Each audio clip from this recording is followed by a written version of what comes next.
is the news and talk of Texas. Now, it's the Rick Roberts Show on 820 AM, 99.5 FM, HD2, News Talk 820, WBAP. Well, I know there's got to be a few 100 million more like me, just trying to keep it free.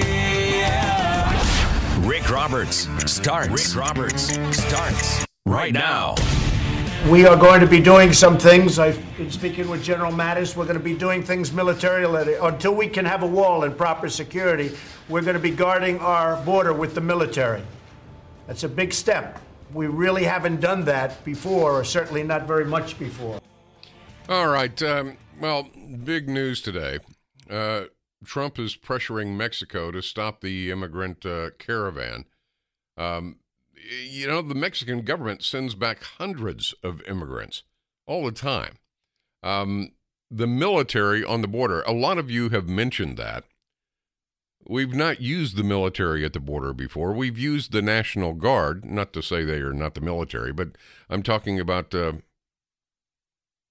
military per se will be used at the border, he says. He hasn't heard back from the Pentagon yet. That's quite a bold step, is it not? First time in my lifetime that a sitting president has said we're going to put the military on the border to guard it. We're going to find out what you think. I mean, you have any opinion on that? I mean, yes, we should have been doing that to stop the flow of drugs, to stop the human smuggling, to stop the gangs, to stop. That's one way to create and maintain a border. Yeah, you're right. And, being a prior military person myself, I just don't see how it's going to work. I mean, I'm all for it, but, we're stretched thin as it is already. Well, broadcasting out of San Diego for so long, I talked to just literally scores of Border Patrol agents, very well trained. Of course, we lost several.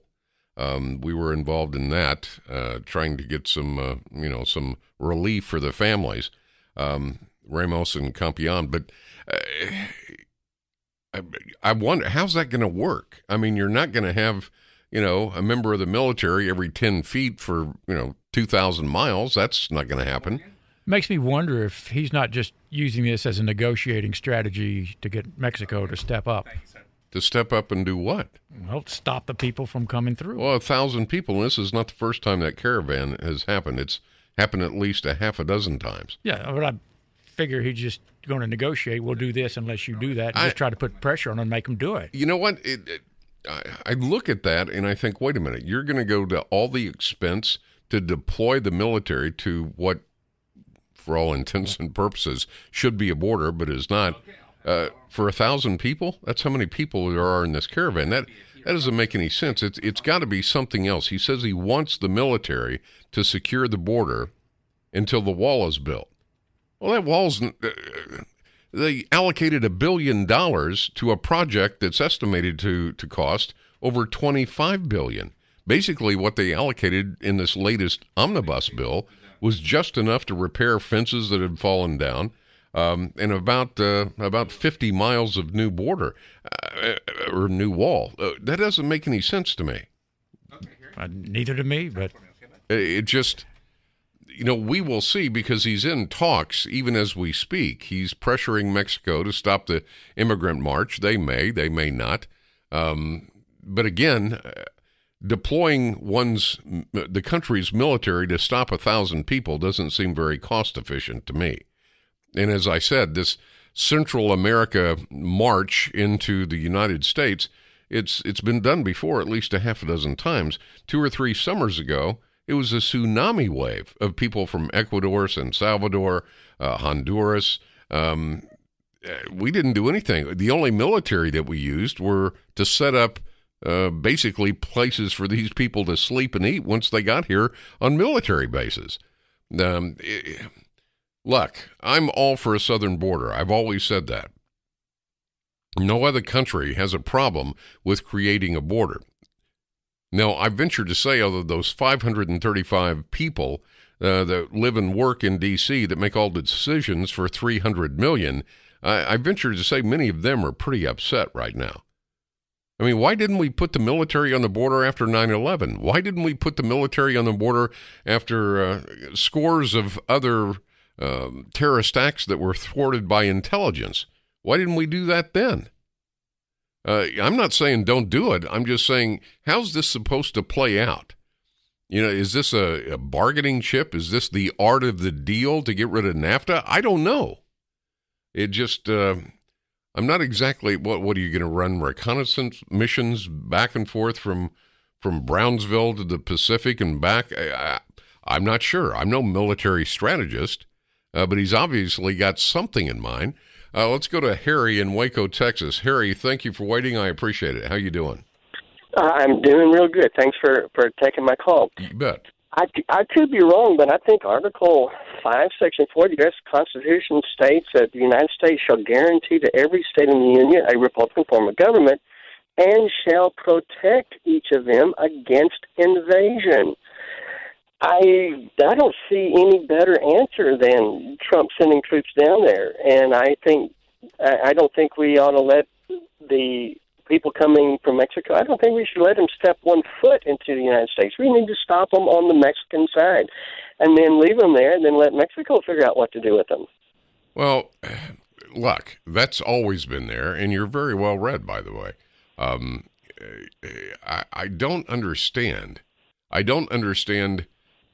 know, we could have done this at any point in time. We could have done this under Bush. We could have done it, well, forget about Obama, but we could have done this at any time, right? Yes. I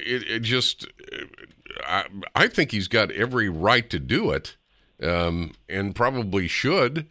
But by the same token, how's it going to work? I mean, you know, you put your military, you militarize basically the southern border of the United States.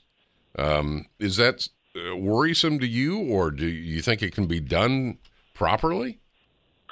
Yeah, it's not worrisome to me at all. I think it would be very straightforward. We have guns. We tell people you can't cross. If you do, no. There can't be any, repercussion. We can't shoot someone just because they step foot in the United States, but we ought to threaten them that if they, we can't do anything except go into Mexico and stand there and say, guys, you can't cross us. Yeah. And then let the Mexican government deal with them. I can see any number of problems arising out of this unless it's implemented correctly, properly, constitutionally from the very beginning. I mean, the last thing, MS-13 gets up in your grill, take them out. I've got personal experience with those idiots.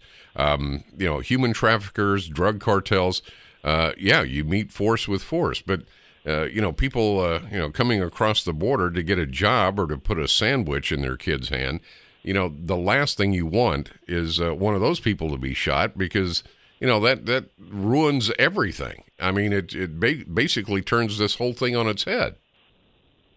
Well, America's going to have to change something up above at the governmental level because right now we don't have any way to keep our borders closed.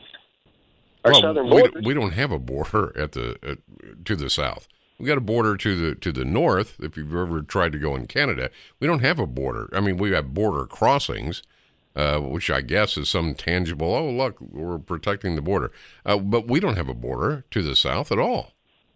So why couldn't our president simply say, here's our role of military people, and then let him quote the Constitution, and then let's see what the news media says about that? Well, I would hope, excuse me, I'm having a voice problem today. I would hope that he would do that. I would not like to see this president, with all the criticism he's had, I would not like to see him come out and just ad-lib, tap dance, if you will, read the constitutional provision in Article 5 about protecting the country and our sovereignty, our sanctity, our security, which how long have I been saying that? 15 years?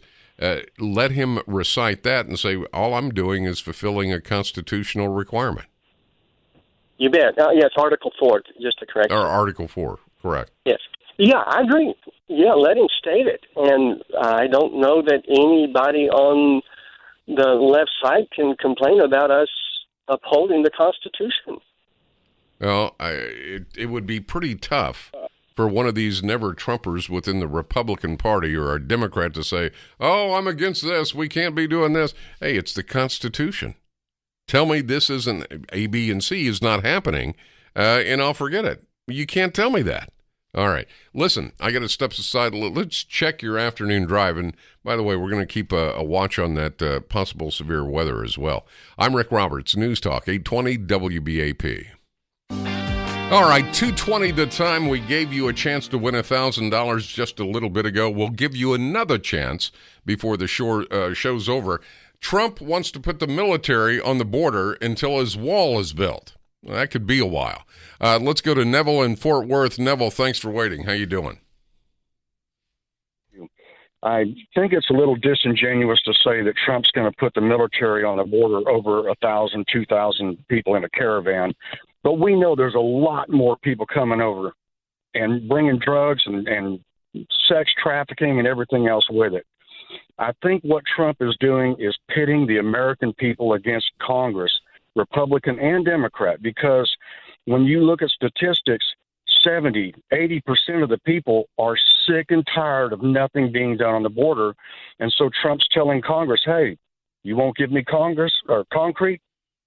We're going to use flesh until you make up your mind, get off your butt and do something. Is it a good idea? Is it a good idea? I'm just asking your opinion to put the military on the border.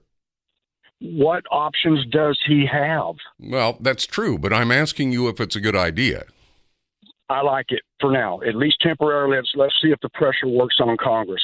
You know, if you want the drugs to stop flowing across the border, then people in America need to quit buying the drugs, and it will dry up. Well, if they used E-Verify so that these people could not get a job here, they would stop coming. The ones that are here need to go get a personal identification number from the IRS and at least sign the guest book and say, I'm here, and maybe we can work something out.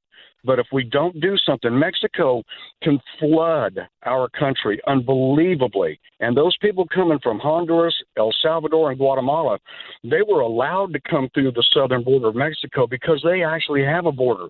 Mexico is doing this intentionally, and Trump's trying to fight back. That's how I see it. There's no doubt that Mexico allowed it at least to gain momentum. I mean, Mexico's southern border is basically guarded by their military. You don't come across their southern border. So what if Mexico decided they wanted to do this 100-fold? Well, we'd be in big trouble. Big trouble. Yeah. You know, Trump is threatening to pull NAFTA. You know, that's the absolute worst trade deal that we've ever done. I don't care if he pulls NAFTA or not, but Mexico cares. Oh, absolutely they do. And so this is a battle of money, politics, and what the public believes, and it's going to be real interesting to hear it play out. I appreciate your time. Good show. Thank you. Thank you very much. As you have heard, a severe thunderstorm watch for a lot of the Dallas-Fort Worth area. Brad Barton, chief meteorologist for WBAP, is standing by to bring us up to date with more information on this weather. All right, 2:33 the time. Good afternoon. We're going to get back to Trump's new idea of putting the military on the border. As a matter of fact, I think he's speaking with General Mattis, isn't he, at this hour? So we may have some new information for you about that a little later in the show. I want to talk about, so I'm very pleased to have this next guest. And I know before I even start, I've been doing this for over 25 years, radio and television, and I know I can hear the complaints already. Well, Rick, you're biased. You're too pro-law enforcement. I probably am. Everybody has a bias. My grandfather that raised me was a high sheriff of Sedgwick County. My cousins, uncles, retired from Rampart Division in L.A., My son-in-law is a K-9 officer with a pretty good-sized police department, and he's good to my daughter. That's all that counts. So, yeah, I probably am biased. I admit it. But try living in a country with no law enforcement, no rules, regulations, guidelines. It's called anarchy. With me is Lieutenant Randy Sutton. He's the national spokesman for Blue Lives Matter. Sir, good to have you. Thank you. Oh, I appreciate the opportunity to be on your show. Thank you for your support. You know, I want to put down a lot of misconception. We always hear this. Well, it's a counter movement to Black Lives Matter, and it's racist, and it's this, and it's that. Actually, it was created to help law enforcement officers and their families, right? You know, Blue Lives Matter is the largest grassroots police support group in the country, and this really came about just to combat the lies that were being told by the national media in relation to the Michael Brown shooting and some of the other high-profile shootings. And law enforcement simply didn't have a voice that was combating the lies. So we started it, and it was begun as a Facebook post that went crazy. Now we have close to 2 million supporters on Facebook, and our news and information website gets millions of hits. And really, Blue Lives Matter is a very inclusive organization because law enforcement encompasses black, white, Asian, Hispanic, you name it. And we are all blue, and that's what counts. You know, as I watched Ferguson, Missouri play itself out, coming from my background, it appeared to me this was a flashpoint for that administration wanting to federalize law enforcement. I did some checking. I think at that point 600 and some odd officers had fallen in the line of duty. No White House contingency to any of those fallen officers or their families. But Ferguson, Missouri, everybody was there. Eric Holder, everyone. As you look at Ferguson, Missouri, how not personally necessarily, but how do you think that affected the country?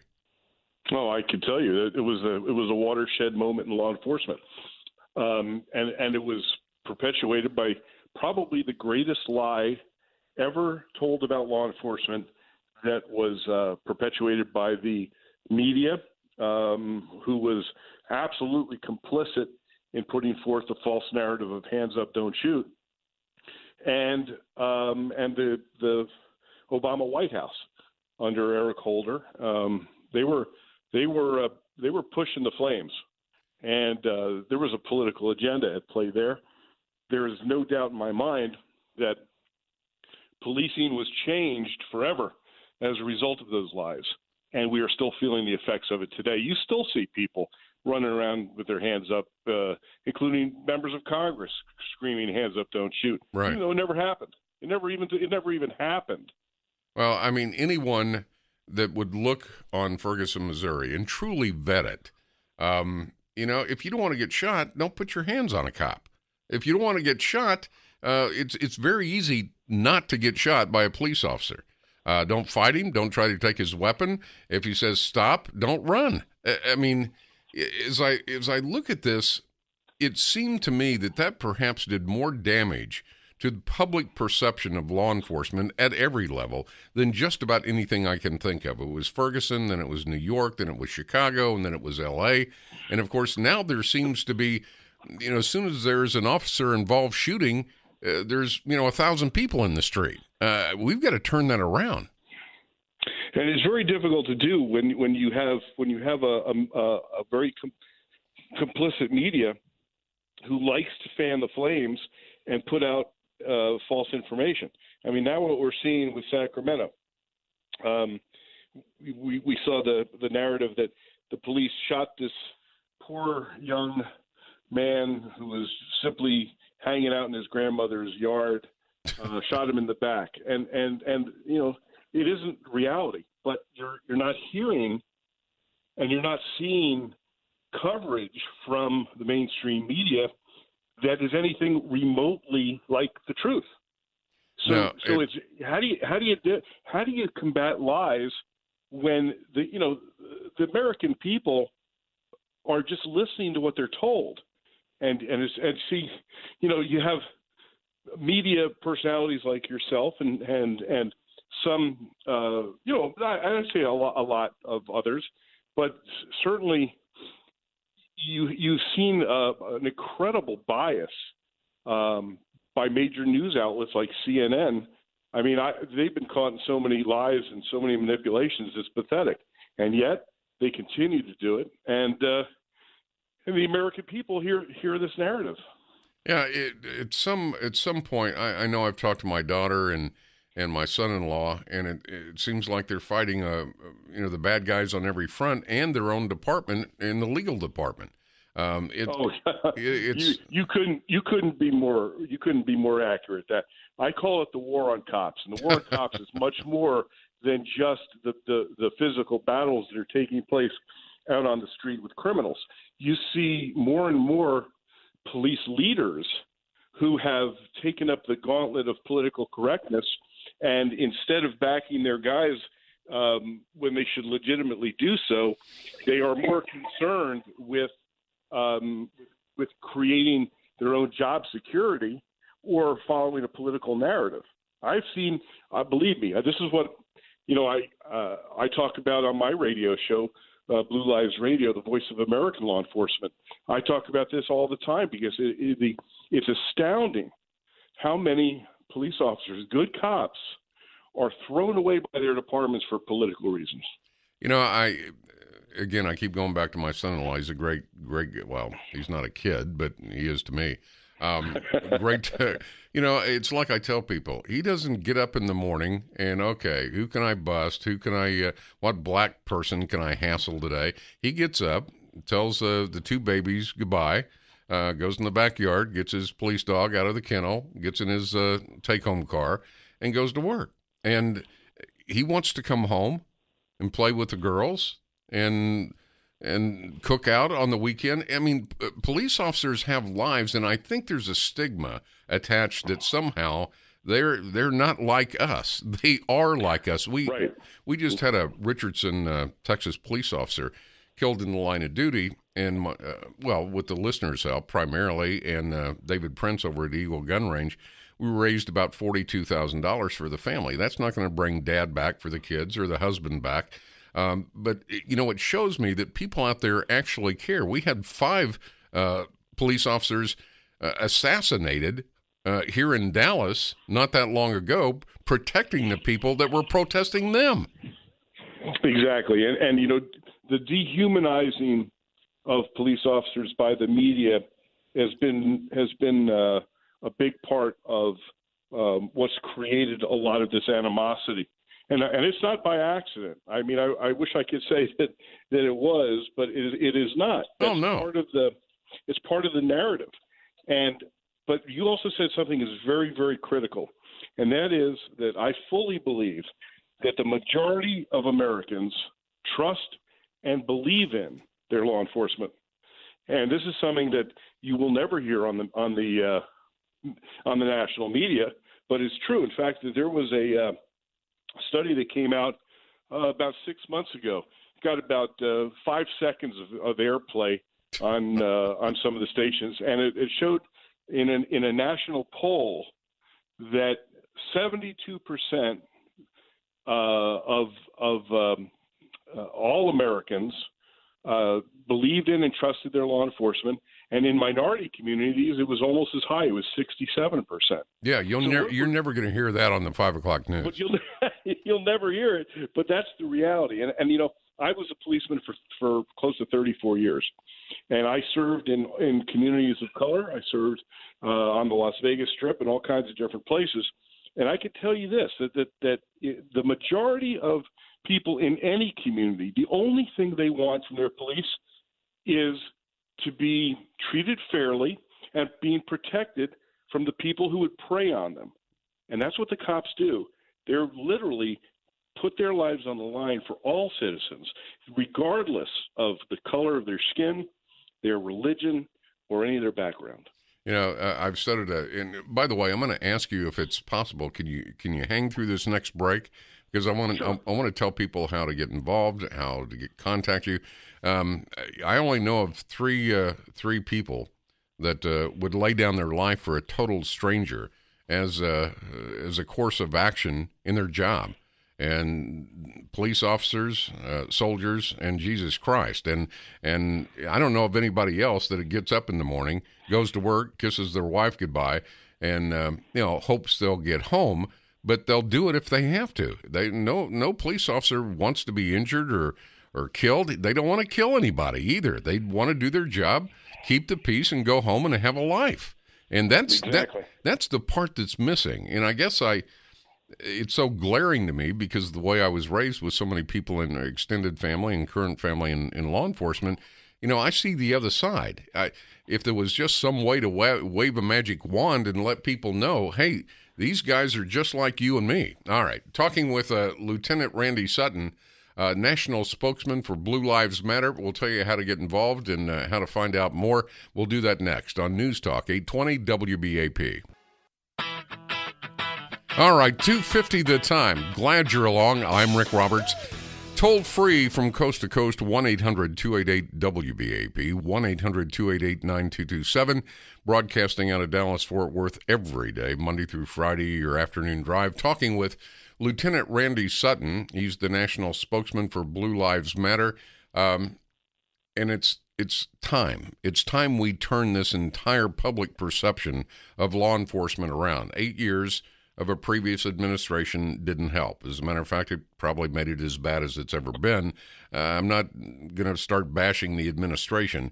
That's not a solution. The solution is getting involved. The solution is viewing our police officers a lot differently than we do, supporting them, just like David Prince did over at Eagle Gun Range. What did it take, David? 2 weeks to raise $42,000 for that family of the fallen Richardson police officer? It was about 2-3 weeks, something like that. And then the 5 police officers that, I still have a hard time wrapping my head around this. 5 police officers ambushed, gunned down, executed for doing what? Protecting protesters that were protesting them. We got to turn this around, folks. Lieutenant Sutton, if people want to get more information, if they want to get involved in some way, how do they do it? Well, there's a couple different ways. They can, if they want to check out our website, we have a news and information website, bluelivesmatter.blue, and that gives the police perspective on many of the stories of the day, and also, talks about, much of the stories that they would not normally hear on mainstream media. So that's a good place to at least take a look at. And, this question that you asked is something that's been a burning question. I get contacted literally by hundreds and hundreds of people each month asking what they can do to support law enforcement. And I'm just about to launch an organization called the Wounded Blue Foundation. The Wounded Blue Foundation is a 501c3 nonprofit that is devoted to assisting injured police officers, disabled police officers, those suffering from post-traumatic stress disorder and post-traumatic stress injury. We're about to go online. I urge people to come take a look at thewoundedblue.org. That's thewoundedblue.org. We're soon going to be, doing our fundraising to assist the incredible amount of police officers injured in the line of duty. I don't know if you know this statistic, but last year, 57,000 police officers were assaulted in the line of duty. Many of those led to life-changing injuries. And in many of the cases, these officers are being put out to pasture or being abused by their agencies and thrown away like old shoes. We're going to combat that. Good work. Before we say goodbye, or after we say goodbye here, I'm going to put you on hold. Please wait for David, because David, I want a link. We want to get involved in some way. If there's an alert system for news and information, let's get on that. Lieutenant Randy Sutton, national spokesman for Blue Lives Matter. Thank you for the work you're doing. Thank you for the work you've done over the years. And I'm glad we had a chance to talk. We want to find out more. Thank you. I appreciate the opportunity. All right. To talk to you. Lieutenant Randy Sutton, Blue Lives Matter. And we need to step aside. We're keeping an eye on the weather. Severe thunderstorm watch. Chief Meteorologist Brad Barton is standing by. It's this time of year, it seems like Brad Barton and myself do a team show. And that's all to keep you informed as to what's going on. We'll come back. Let's find out what Trump and General Mattis came up with as far as putting the military on the border, and we'll find out what you think. 1-800-288-WBAP, 1-800-288-9227. I'm Rick Roberts. Your call straight ahead. This is the news and talk of Texas. Now, it's the Rick Roberts Show on 820 AM, 99.5 FM, HD2, News Talk 820, WBAP. Well, I know there's got to be a few 100 million more like me, just trying to keep it free. Yeah. Rick Roberts starts right now.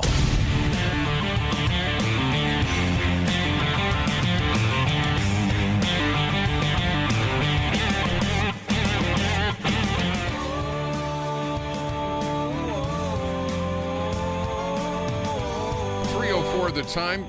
Glad you're along on this Weather Tuesday, I guess you would call it. Of course, Brad Barton, chief meteorologist for WBAP, is standing by, keeping an eye on these severe thunderstorm areas, and we'll bring you up to date should anything come up. My thanks to Lieutenant Sutton with Blue Lives Matter. Hopefully you'll get involved with that. Trump wants to put the military at the border. All right, well, a lot of you have been asking for that for a long time. Is it one of those, it's about time, or be careful what you wish for? Let's go to Todd in Dallas. Todd, thanks for waiting. How you doing, Todd? I'm doing great. It's an honor to be on your show. I'm a frequent listener. Thank you. Yeah, it's absolutely time. This whole immigration problem, or has been a problem for decades, and we keep giving wiggle room because of our weak elected officials, and we've got to take a hard line. And I think this is it. They're literally sticking this in Trump's eye. They're daring him to do this. Well, in many ways they are. I mean, not only is Mexico giving the U.S., Trump in particular, the back of their hand, but many in Congress are doing the same thing. Absolutely. And I think this is going to force their hand because freak out about this. The left is going to freak out about this. They're going to call him the warmonger. And I think he's going to put this squarely in play for the elections this year. And that is, are you serious about immigration, about enforcing our border and enforcing the immigration laws or not? And you're going to have to go on record now because our military is in play now. And I think that once he does this, I really think that if he gets serious, does this very seriously, we are going to find a whole lot more problems than just some people crossing the border to come, drop their anchor babies. We're going to find a lot of drugs. You're going to find a lot of trafficking. You're probably going to find terrorists coming across the border, and I think it might blow the lid on the whole thing. Hopefully. Well, certainly we need to stop the flow of drugs, this human smuggling. The cartels, the gangs. I mean, at some point, you got to say enough's enough. Absolutely. I'm not nearly, and of course, I'm chastised greatly for it by some listeners. I'm not nearly as worried about the people that have been here for a couple of years, and all they're doing is working and trying to feed their family. They still broke the law. There still needs to be a price to pay, but that hasn't slowed down the drug traffic or human smuggling or cartels. Haven't slowed down at all. No, they haven't. And it's time to take a hard line with them. And I'm one of those chastising you, quite frankly. Well, respect you a lot, but I disagree with you on that one. I've looked at the border in San Diego. I broadcasted it as the crow flies, about 20 miles from the border. And no, I don't think it's right. You just walk across, take the money, and go back home. There at Tecolote Canyon, there was a place you and I couldn't go because we might step on May cement, federally protected. But 300 illegals can camp out with, tents and open sewers and the rest to go pick strawberries up the road in Carlsbad. That's not right. But by the same token, we didn't create a border. I mean, we can't look at this and go, well, it's all Mexico's fault. It's not all Mexico's fault. It's an representative government's fault.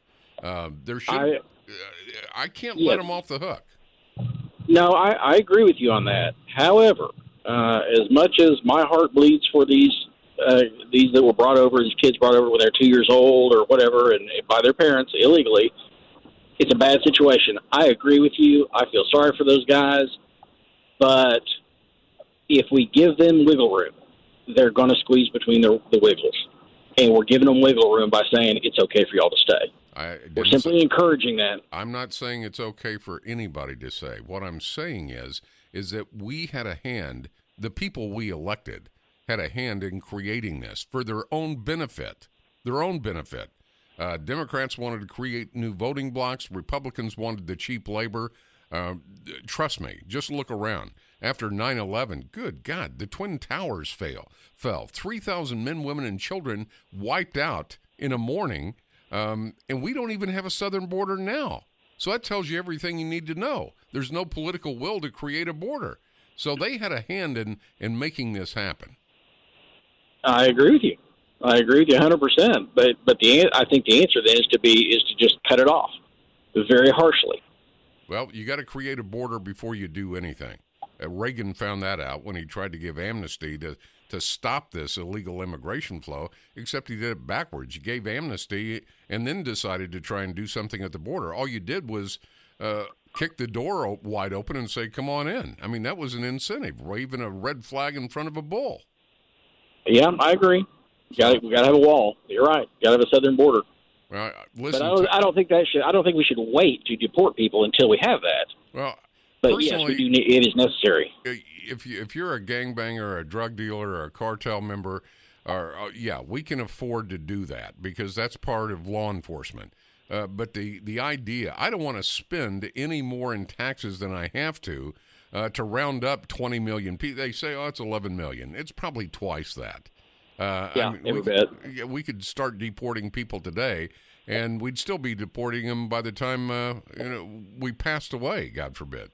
It's not practical. We had a hand in creating this. As long as they're not criminals, give them a residency after you create a southern border, and say, look, you want to work towards citizenship? Fine.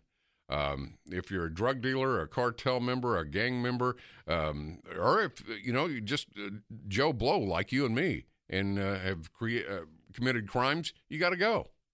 So I think that's the only practical solution. The problem is that all of us want to say it's not our fault, man. We didn't do it. Hard line all the way. Yes, we did, by virtue of the people we elected. Think about it. Think back to 9/11. That morning, and we still don't have a southern border. What does that tell you? That tells you everything you need to know. Everything you need to know about, as I said, the non-representing representatives we put in office. 535 people making decisions for 300 million doesn't make sense to me at all. We need public referendum back in play. 3:12 the time. Trump drawn a hard line, taking the nuke option on the border. Will it work? Can it work? I'm still trying to wrap my head around how exactly are we going to do this. Your call straight ahead. 1-8. Is this a good idea for Trump going into the midterms? I think it can't hurt. All right. 1-800-288-WBAP. 1-800-288-9227. We'll take your calls next if I can talk.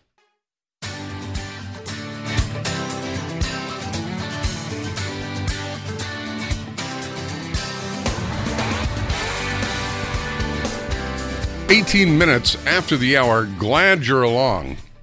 All right, I want to get to your calls. Trump has just announced today that he will be asking to put the military on the U.S.-Mexico border until his wall is built.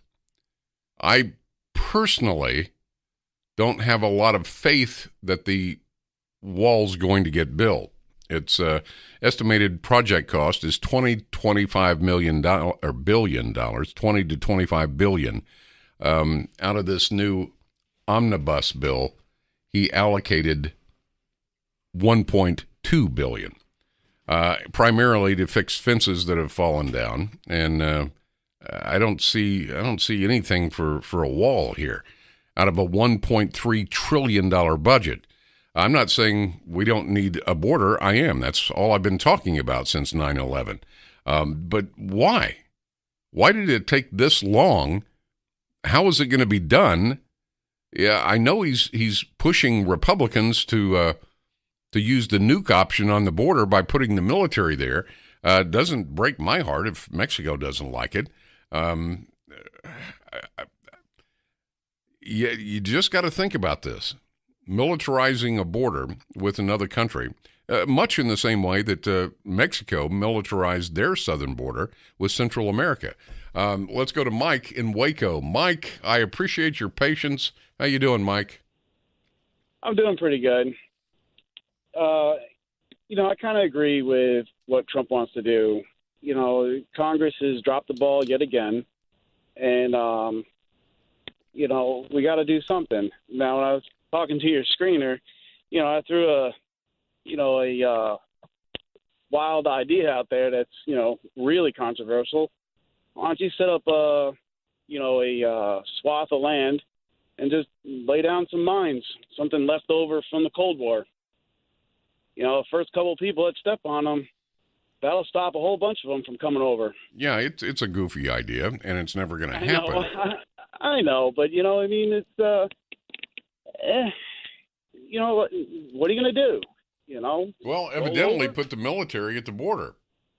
And, for my money, I'd pull NAFTA in a heartbeat. Our deficit with Mexico is ridiculous. NAFTA was a horrible idea. When Clinton passed that, I was a truck driver, and Bush was fighting that. He delayed it to keep the Mexican drivers out of the U.S. because their trucks and the drivers just were not prepared for U.S. regulations. Oh, yeah, I know that. I mean, that's why I'm asking, why is this taken so long?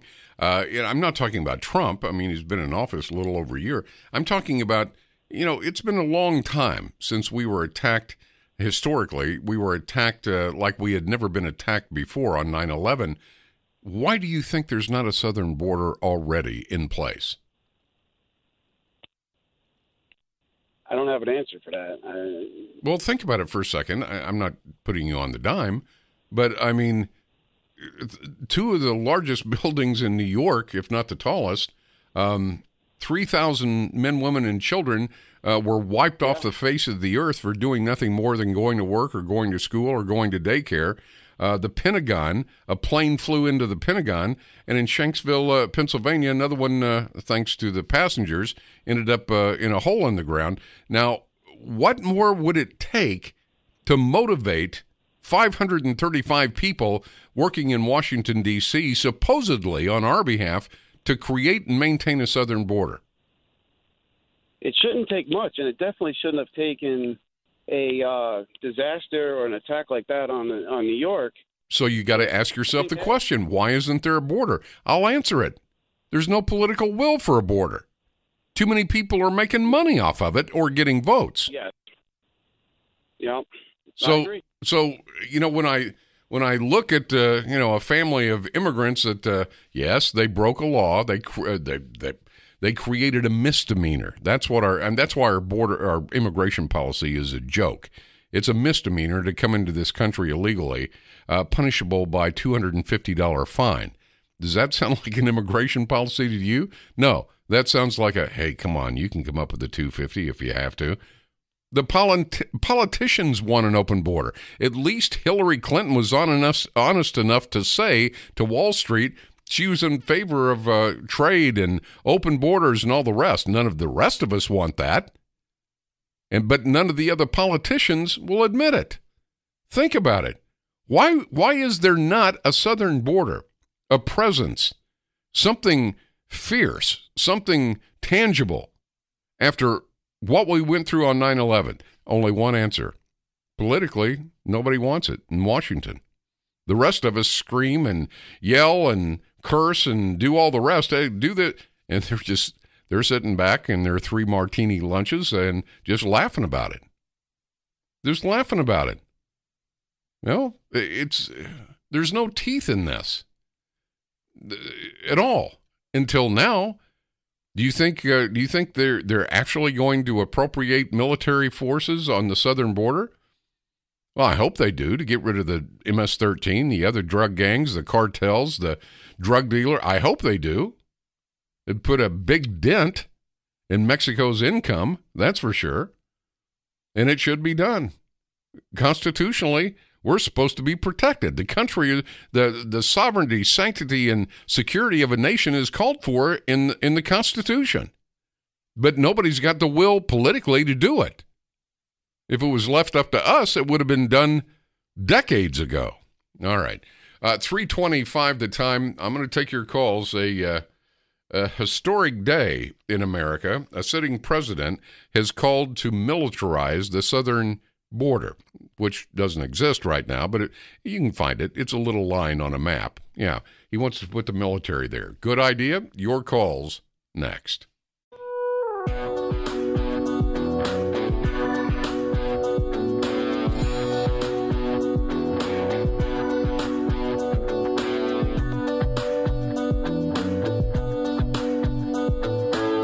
All right, 3:32 the time. I'm Rick Roberts. This is the Court of Public Opinion, your voice, your opinion, your attitude on the issue of the day.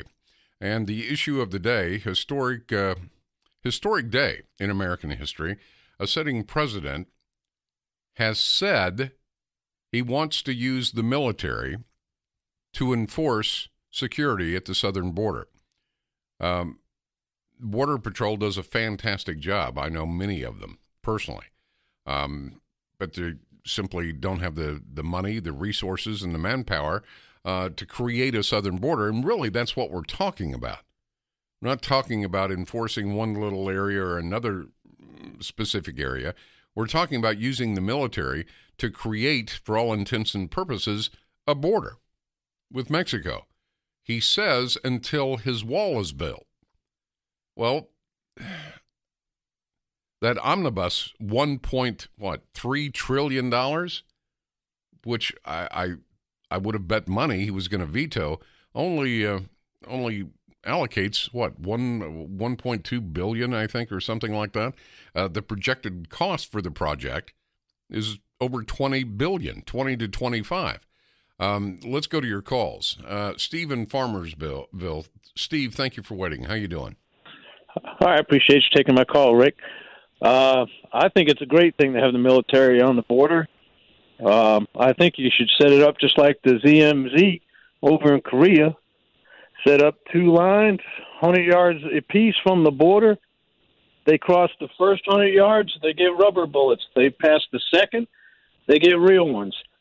Advertise it in all Spanish-speaking countries that want to come up. Let them know that this is what they're going to find out when they get here. Stop all entitlements. They'll go away on their own. Well, we got to do something. No, I agree. I agree. I've been shouting it for decades. Something's got to be done. But, the problem, and I'll be very specific, the problem is not the lack of a southern border. The problem is a lack of anybody in Washington to act on the security, sovereignty, and sanctity of the nation. They don't. That's where the problem is, or it would already be done. Right. The left want undocumented Democrats. The Republicans want cheap labor, and American citizens pay for it all. If they're not going to take a stand, we need to take a stand. It doesn't cost anything to put the military on the border. We pay them regardless. And I bet you'd get a ton of volunteer civilians to go down there and help them out. Well, I look at this and I say to myself, I shake my head because we got played. We got played, Rick. We didn't get played you expect that from the Mexican government with NAFTA and a few other things and the drug cartels and, the criminal element. We got played by our own politicians. Exactly. Maybe it's time to stop getting played like a cheap guitar out of a pawn shop and say to the politicians, look, I know you're making money on this. And to the left, I know you're making money and creating voting blocks. You're not securing the nation. We got to stop it. So maybe that's what Trump's doing. Well, we also need to get the military on the northern border. because they're crossing through up there also. It just doesn't get any airtime. Well, I crossed the Canadian border twice a day for over a year when I was negotiating timber rights and some other things in a former life. I'm not worried at all about, most of it you can't cross. And, I knew those border crossing people. I knew them by first name. Hey, Rick, how's the daughter? Hey, Rick, how's the son? They knew me. It didn't matter. Pop the trunk, looking at everything. They don't mess around at the northern border. Well, Rick, I came here from San Diego 22 years ago, and right before I left, the border would get run over by 300 people. Maybe 100 got through, and if you were there in 94, 95, I know you remember, they'd walk straight up 805 right right on the shoulder, carrying their bags and their gallons of water, and nobody would touch them. Oh, well, the same every thing. Day. The same thing holds true. And no, I broadcasted out of San Diego, first with Kogo, then KFMB for 16 and a half years. But I flew back and forth, every 10, 12 days. But it's not much different now.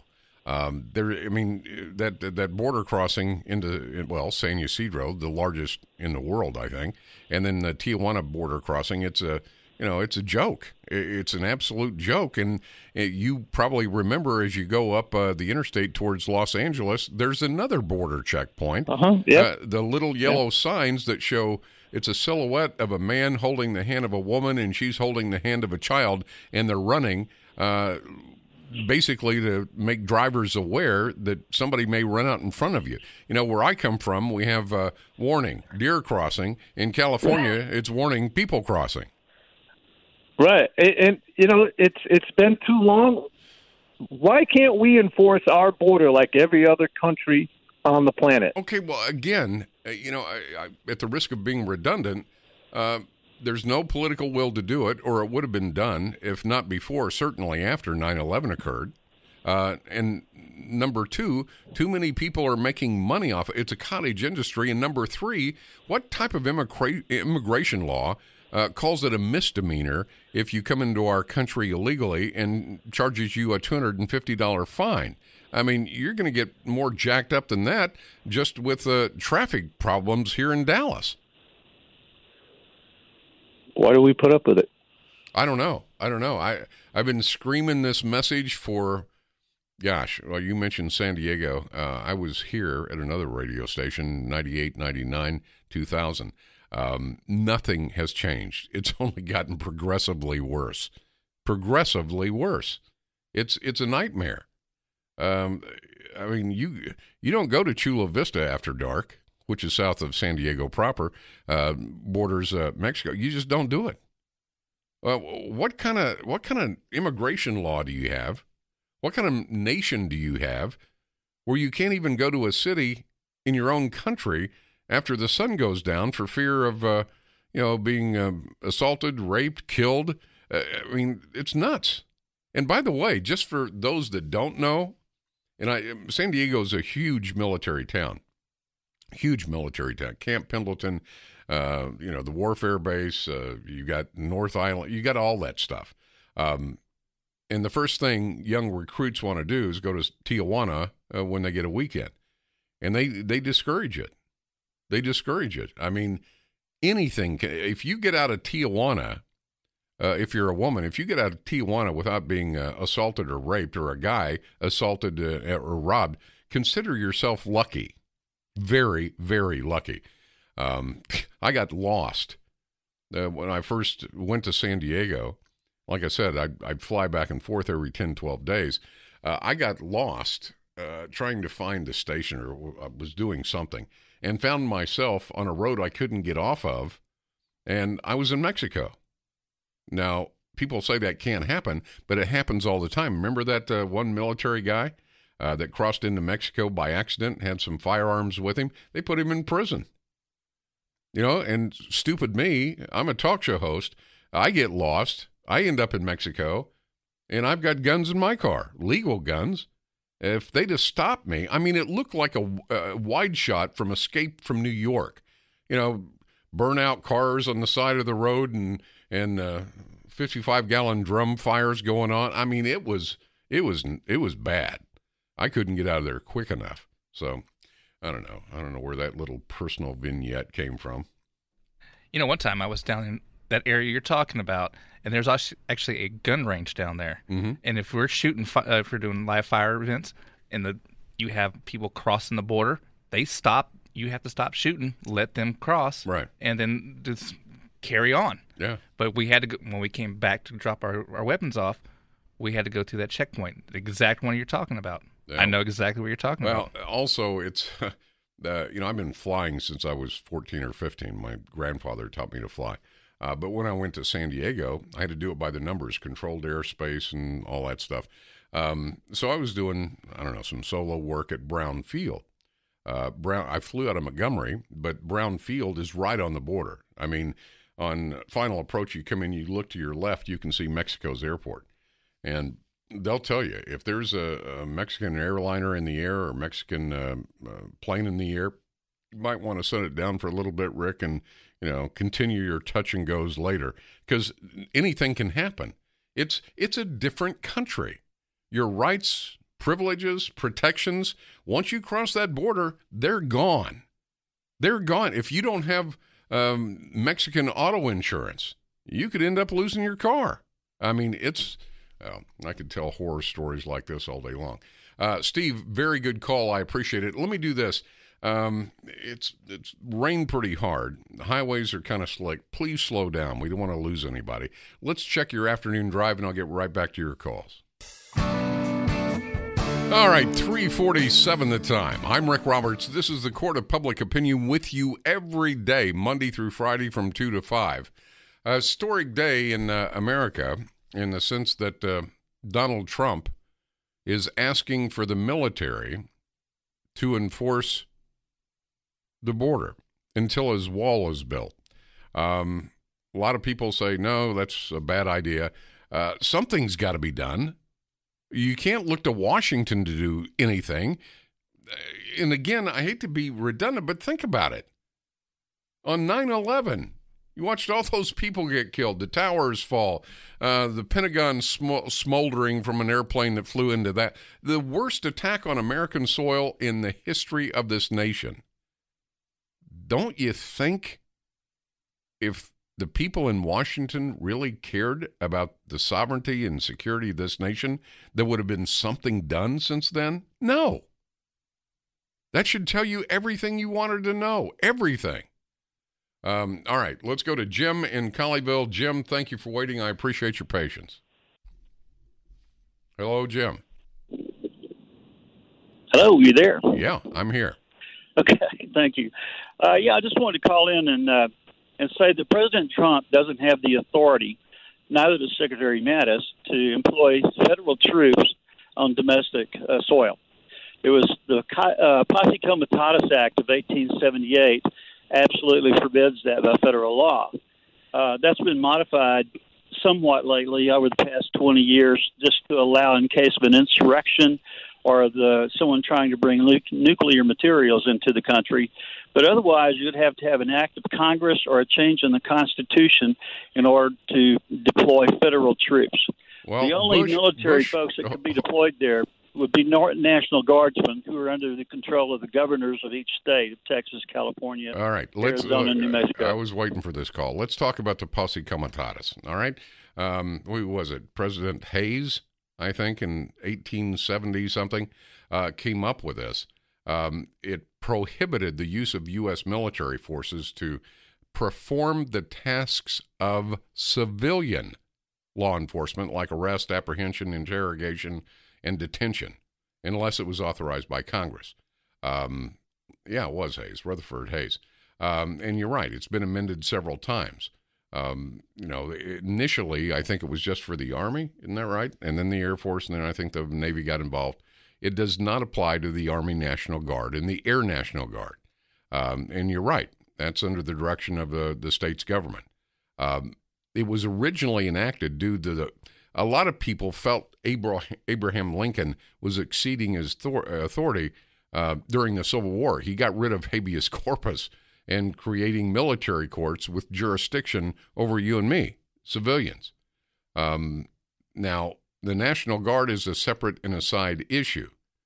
In 2005, I think it was, I don't remember when, but the House of Representatives and the Senate enacted a joint resolution clarifying the stance that Congress had on the Effective Posse Comitatus Act and the use of military on U.S. soil. Not to defend the U.S., that had nothing to do with it. In part, it stated by its express terms the Posse Comitatus Act is not a complete barrier to the use of the armed forces for a range of domestic purposes. And, of course, the conspiracy nuts went crazy over that. That included law enforcement functions when the armed forces was authorized by Congress or the president determined that the use of the armed forces was required to fulfill the president's obligation. I don't think the Posse Comitatus, as I read it, prohibits armed forces to assist the Border Patrol or any law enforcement agency at the border. I don't think it does. I could be wrong, but I don't think so. Within the limitations, the Obama administration, of course, they sent National Guard troops to the Mexican border state. So did Bush. What did he send? 6,000, 7,000, something like that. Troops had to be in the position of assisting with counter-narcotics enforcement duties until the Border Patrol agents, could take over. So I don't think that would be, maybe they'll use it.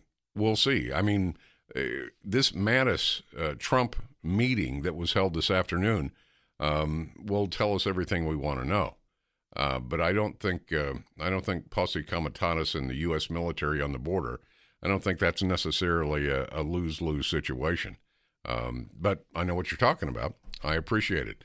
Let's go. Do I have time? Yeah. Let me go to Rick in Garland. Rick, thanks for waiting. How you doing, Rick? Good afternoon. It's a pleasure to meet you, at least virtually. First-time caller. Thank you. And I can honestly say I caught your first show when you moved back from California, and I've been listening pretty steadily ever since. Well, thank you.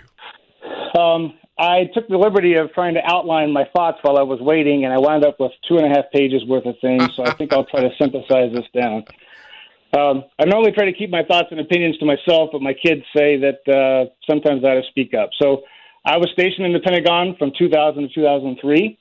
I had the opportunity to serve my nation on active duty for 22 years. And in that time, I did 7 years continuous service overseas in the Pacific and 2 years overseas in Europe. And that included some extended vacations in Southeast Asia. I can tell you that Mattis, the warrior monk, has a lot to say about this.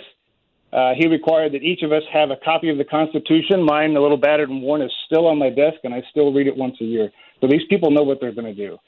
I would tell you the definition of a man to President Trump is somebody who rejects passivity, accepts responsibility, leads courageously, and expects a greater reward. And I say these words because words matter. I swore an oath to support and defend the Constitution of the United States. That includes, as we call it, the supreme law of the land and other laws.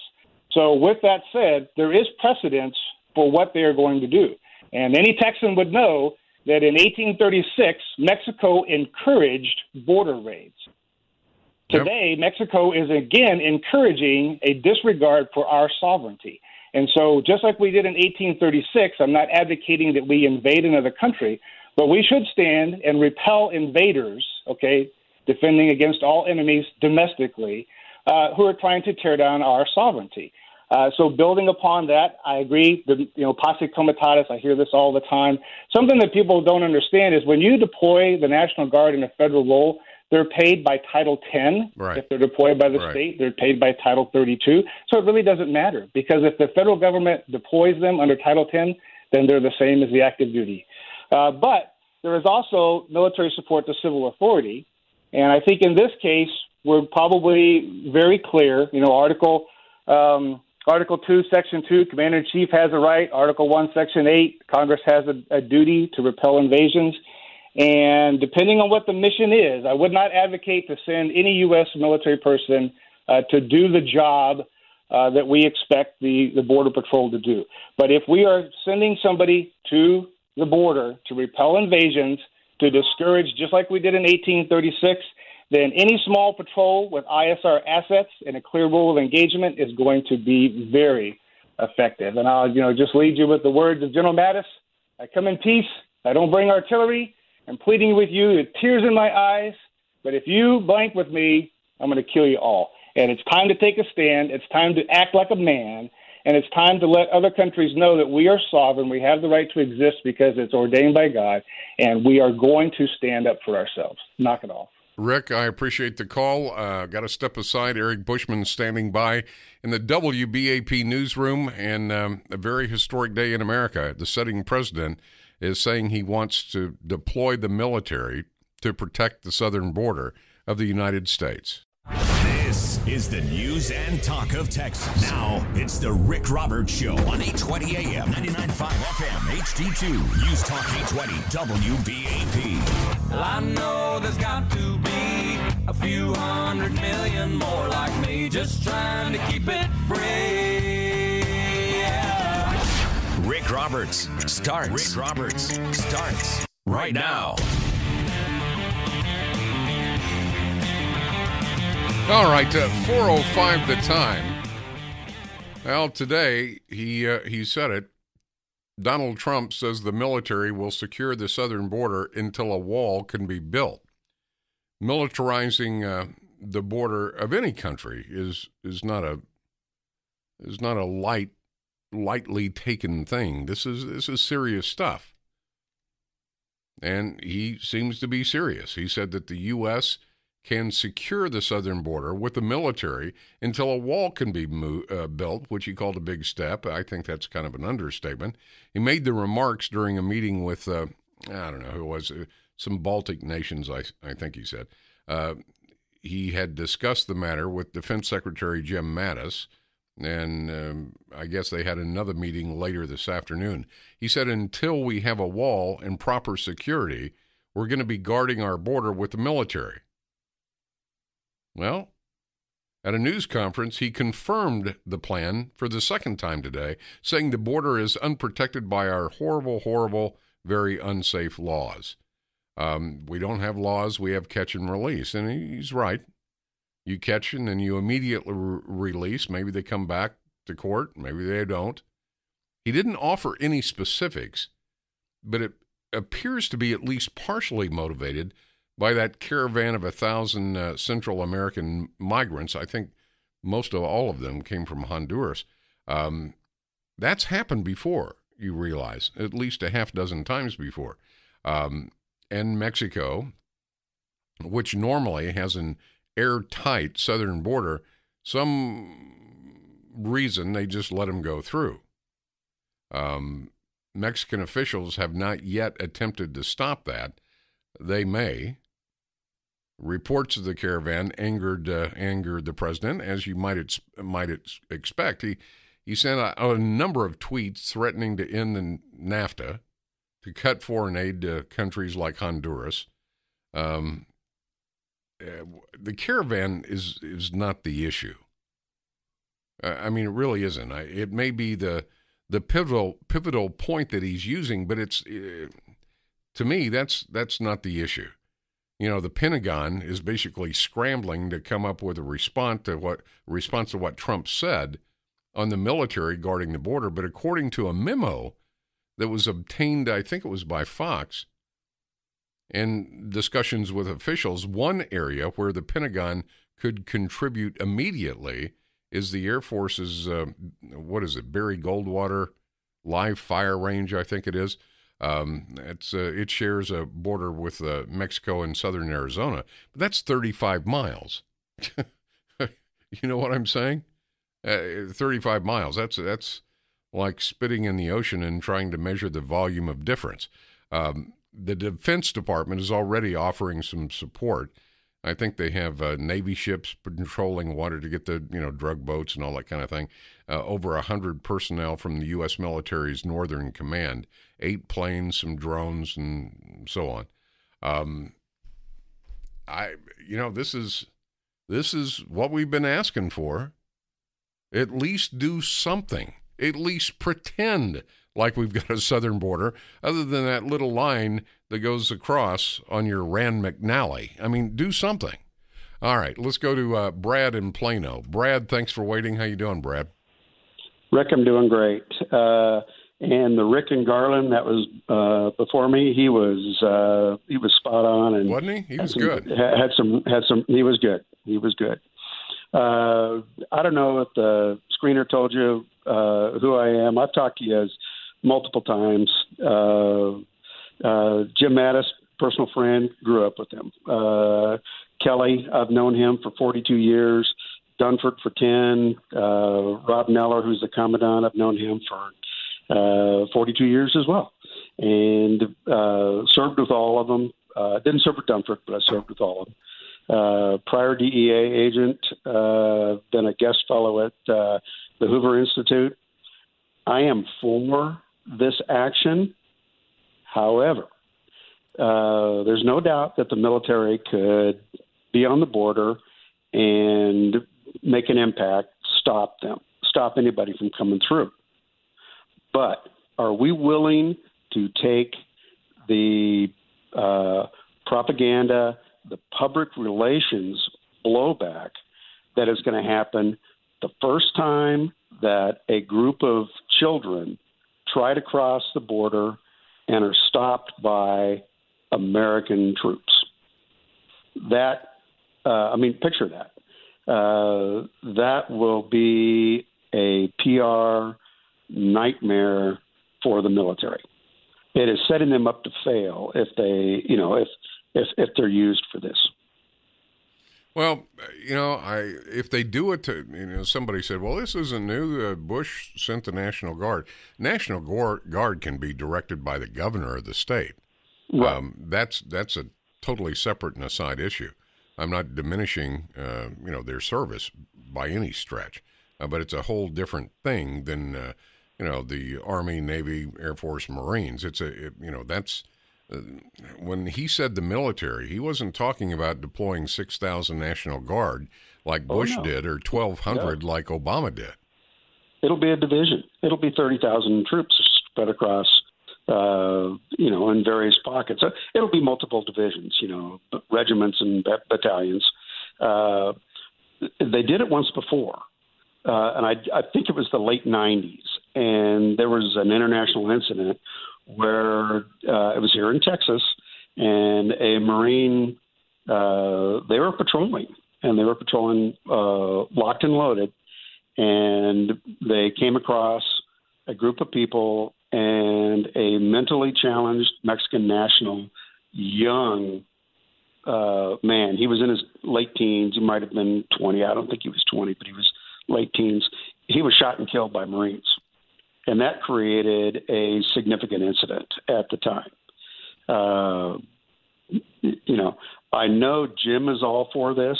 If you remember when he was CENTCOM, he made the comment that Mexico, the border at Mexico, is one of the worst, most significant danger spots for America. And Vicente Fox just blew up on him. Well, Vicente Fox was a hair trigger all the time anyway. Oh, yeah. But he's right. I mean, if at one point the OTMs, other than Mexican, almost depending on where they were coming through, almost outnumbered the Mexicans coming across. And right. We're talking Pakistan, Saudi Arabia, we're everywhere. And, of course, they don't report on that, so people don't get a full picture. Oh, absolutely. Jim and I were raised in the Pacific Northwest, and I had moved back there for an 8-year period. Was living there, and I had a run-in with not MS-13, but SIR-13s, the Serranios. They're probably you know them. Norteños, Serranios. You know all about that. Yeah, these are West Coast gangs. Whether it's them or whether it's MS-13, these are not people that you want to even be the same zip code with. No. These are bad folks. So let me ask you something. I'm way past my break, but let me ask you something. You grew up with Mattis. You know these people. I defer to your experience with them. How do you think Mattis is viewing Trump's statement today, we're going to put the military on the border until we get a wall built? My bet is he'll be 100% for it. I haven't talked to him in a week, but you can bet that I'll be talking to him by week's end. And when I do, I'll try to give you some feedback on. Please do, please, and as well. And also relay to him. I'd love to talk to him about 15 minutes or so on the air if he'll do it. Well, okay, I'll try to get that set up. He's usually open to that. He has a PR handler, and we can go through there and get him set up.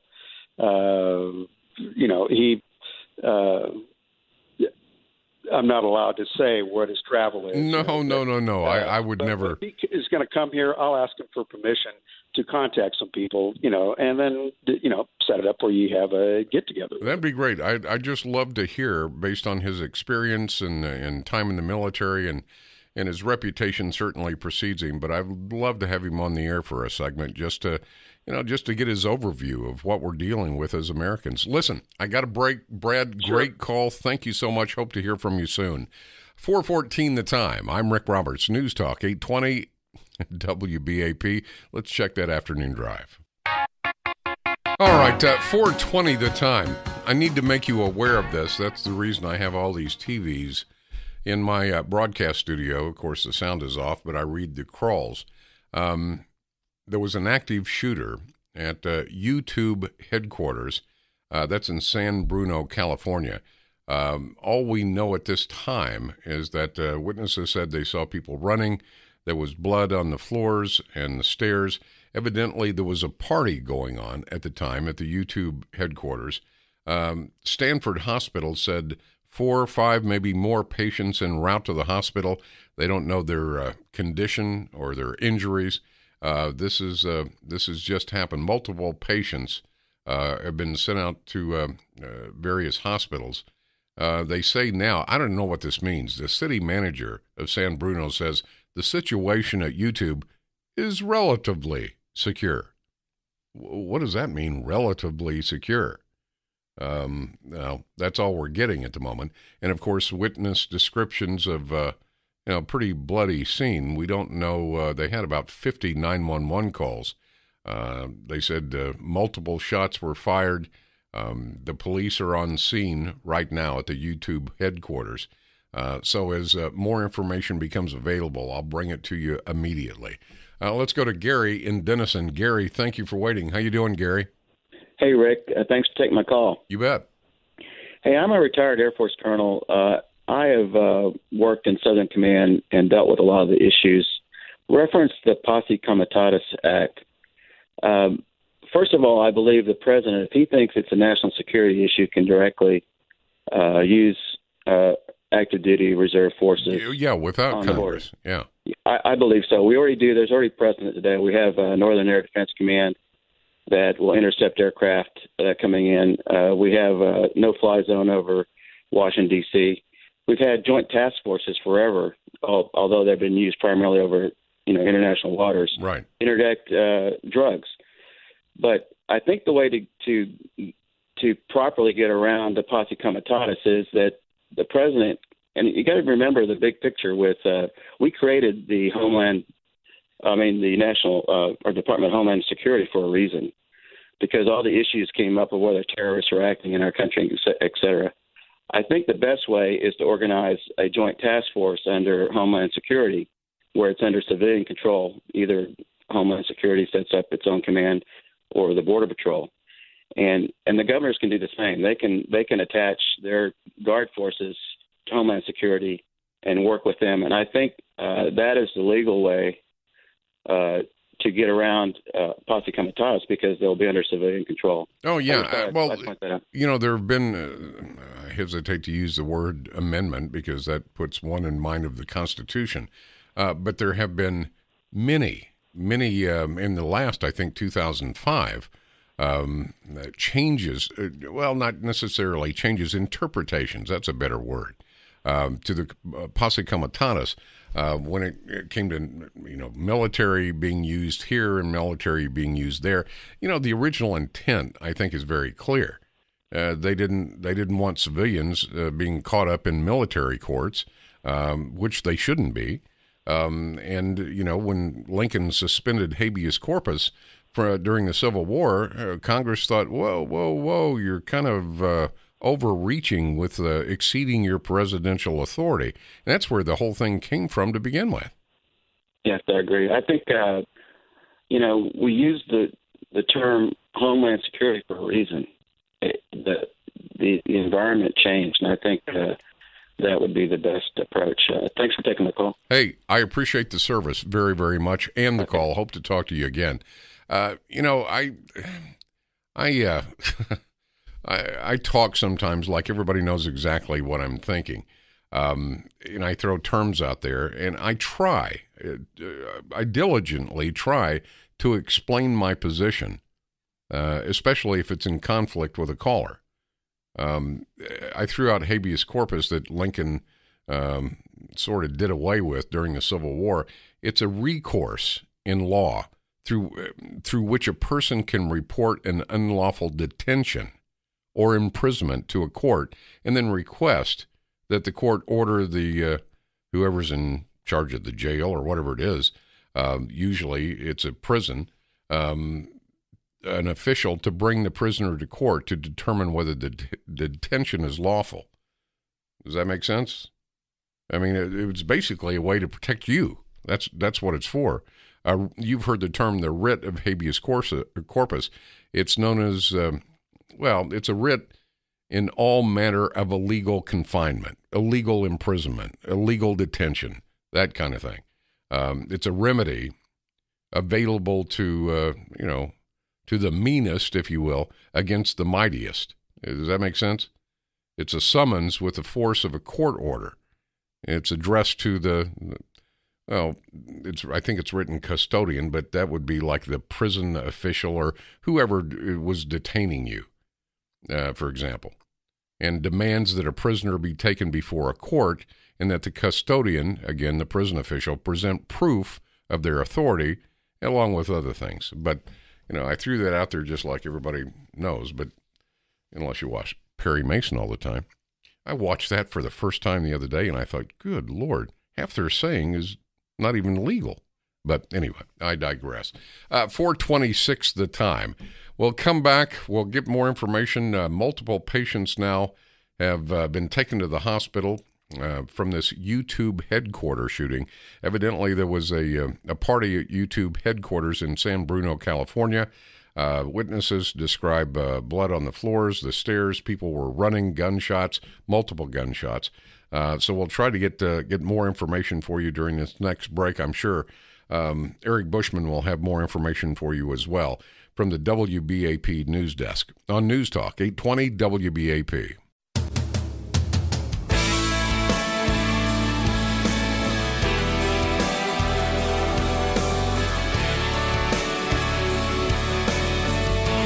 All right, you just heard Eric Bushman from the WBAP News Desk.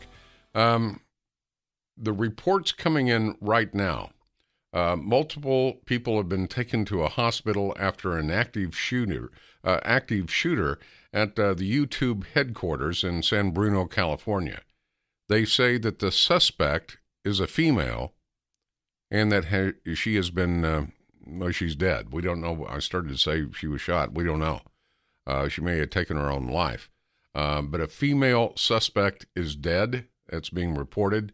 We're going to have a police statement on the shooting coming up pretty soon. Guys, give me a high sign when that starts so that I can take it to the audience as soon as it happens. Witnesses said blood and in the hallways and the stairs. People were running, about 50 911 calls, a very populous area. They say now there is no further threat, so they must feel like that deceased female was indeed the shooter. We will. There's a police news conference coming up in just a moment or two. We'll have that for you when it happens.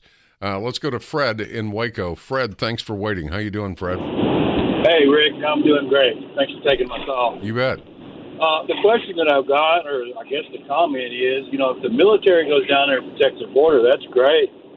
But they don't have any authority on those people until they cross into our country. and then we got wet foot, dry foot. They're here. Well, what are we going to do then? I don't know the logistics. Is that the news conference coming on, guys? Okay. Fred, forgive me if I have to break away very quickly. Let's go to Fred. Hang on. I want to hear what you have to say. Police news conference on the shooting at YouTube headquarters. The premises, officers located a second individual with a gunshot wound that appears to may have been self-inflicted. We are still working on confirming that. 2 additional victims were located several minutes later at an adjacent business. The extent of all of the injuries of our victims are unknown right now. They were all transported for emergency medical care, but they are all unknown. So if I miss that, we have 4 victims who have all been transported for gunshot-related injuries, and we have 1 subject who's deceased inside the building with a self-inflicted wound that at this time we believe to be the shooter, but we're still following up on that. Multiple law enforcement agencies have responded to assist. We're very grateful for everyone's help and assistance. We could not have responded and accomplished this without everybody's help. This is an active event and an active investigation, and numerous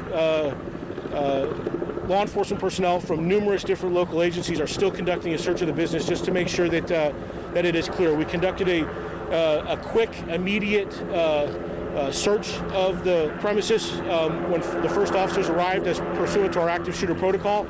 And after that search was concluded, now we're going through with a methodical, slow search just to make sure that we cover all the bases. That's all I have for you at this time. That is the police news conference on the shooting at the YouTube headquarters in San Bruno, California. As he said, 4 victims have been transported to a hospital. Their shooting suspect, a female, they found deceased from a self-inflicted gunshot wound. And when he's talking about they did a quick search, usually that's where they go in and they clear the rooms, closets, and now they'll go back through in case anybody's hiding someplace. We'll keep you up to date as that happens. But Fred was in the middle of his statement. Fred, forgive me, I had to do that. Fred, go ahead. No, that's fine, Rick. Again, if the military goes down there, which, I mean, I feel like we need to protect our borders as much as anything else, but they still have the same rules to follow. I mean, they're still going to have wet foot, dry foot. I mean, we can't stop them from coming in until they're here. Well, right? again, I don't know what the logistics are or the deployment or the strategy, but I would say if you're on your side of the border and somebody comes in to your side of the border, you turn them around and send them. I don't know, Fred. I don't want to throw something out there and sound like an idiot, but a military presence would be a pretty good deterrent for anybody that wanted to walk across. Yeah, but if they're crying for asylum, I mean, they know they get it when they get here. You know, at least they get to be heard. Their story gets to be told. Well, and you're right in the sense that once you step on American soil, there are certain constitutional protections for you. Not obviously as an American citizen, but you got an issue, and what do? You can't go into Mexico. That would be invading their country. So exactly. What are the logistics? What's the strategy? The Border Patrol has a very difficult time, but they can't do anything until somebody gets on this side of the fence or the river or whatever it is. Right. I mean, that's all. I mean, like I say, we need to stop them from getting here, but how are we going to do that? I mean, unless we can get them here and then turn them around and say, go back, which nobody has done that so far. Well, what you're saying, Fred, I think, and I'm not trying to put words in your mouth, but right now we have a catch and release program, release into the U.S. with a court date. That's absurd. I mean, I'm coming here illegally. Yeah, be sure and give me that court date so I can show up. They don't show up. If you don't get rid of the catch and release, then what's the point in having the border to begin with? That's my point exactly. Well, you got it, Fred. Right on target with that. I appreciate the call very much. Thank you, Rick. All right.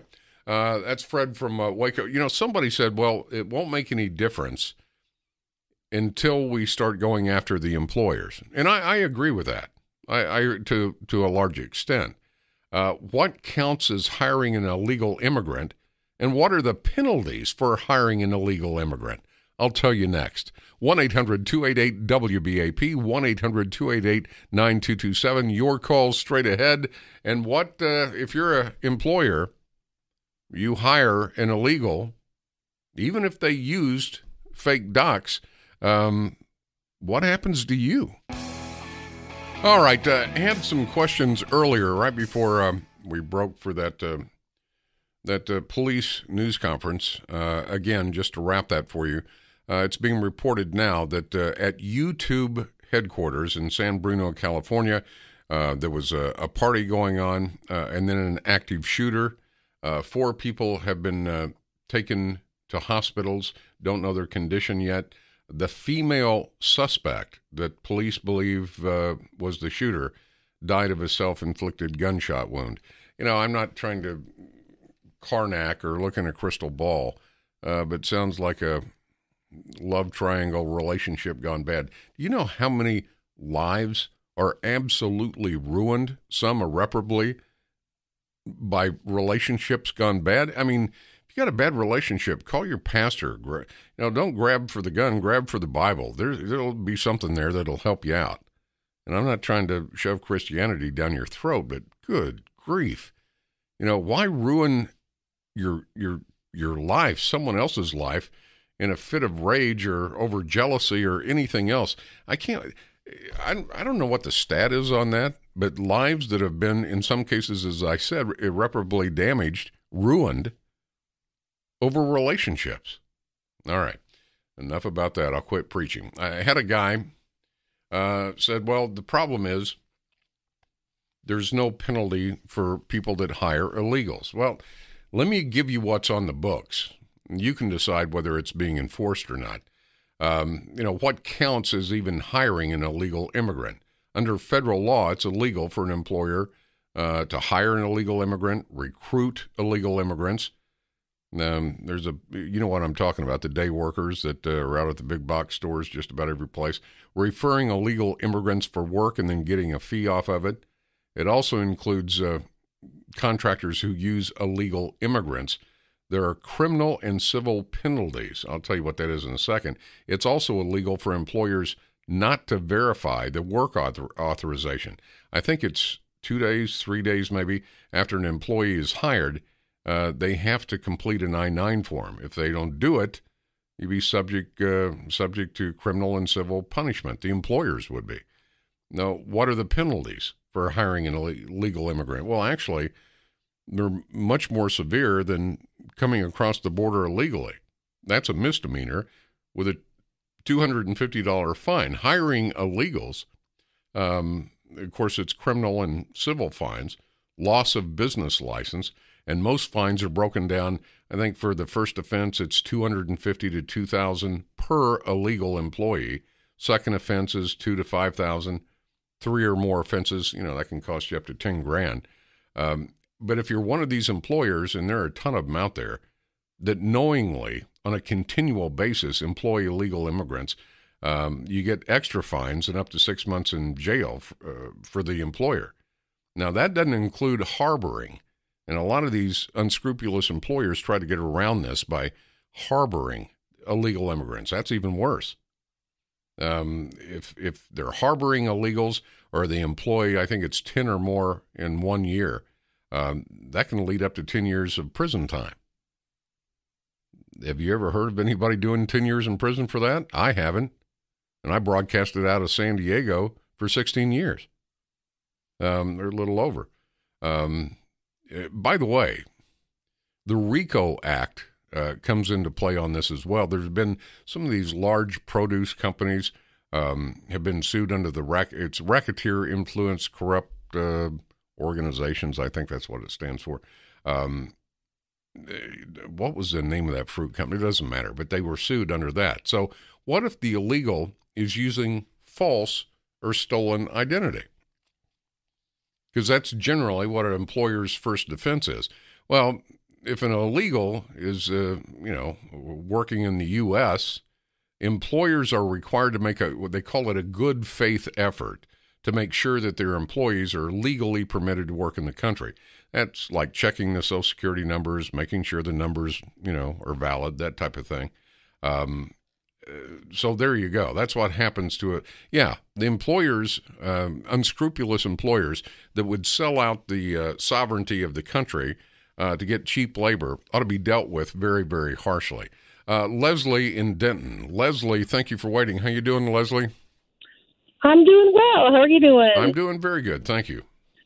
Hey, I was calling about the military going down to the border for this large group of people that's coming.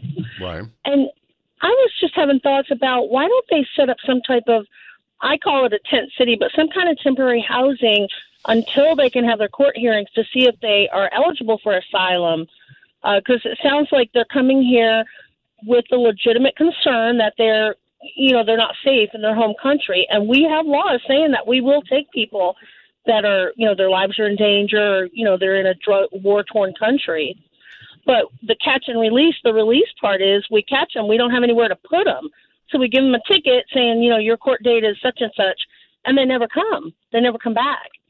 So why not house these people until the court date and then determine if they're really eligible to stay? Well, I don't know that you could do that in every case. I mean, we tried that 3 summers ago. We turned military bases into housing units for these tens of thousands that floated over the border from Central America. They weren't Mexicans. They were Central Americans. And you heard about all the diseases. They were trying to keep that from breaking out in the U.S. It didn't work very well because you couldn't vet these people. So, I'll give you an example. According to one of the senior Border Patrol agents, right now, people coming in seeking asylum, right? And they say, well, where are you going? Well, we're coming here because of MS-13, or we're coming here by any number of violent gangs. And, well, where are you going? D.C. Well, D.C. is the biggest concentration of all the gangs they're trying to run away from. Yeah. I don't know. We're in trouble. It's scary, but just trying to think it out, think it through, what could possibly help. And that's what I thought. But you're right. We tried it before. I don't know if it would work again. Well, I'll give you an example of what an insurmountable problem this is. What was it, 3-4 years ago? We got statistics from the U.S. Border Patrol. They arrested 420,000, almost 421,000 illegals. They didn't know what to do with them.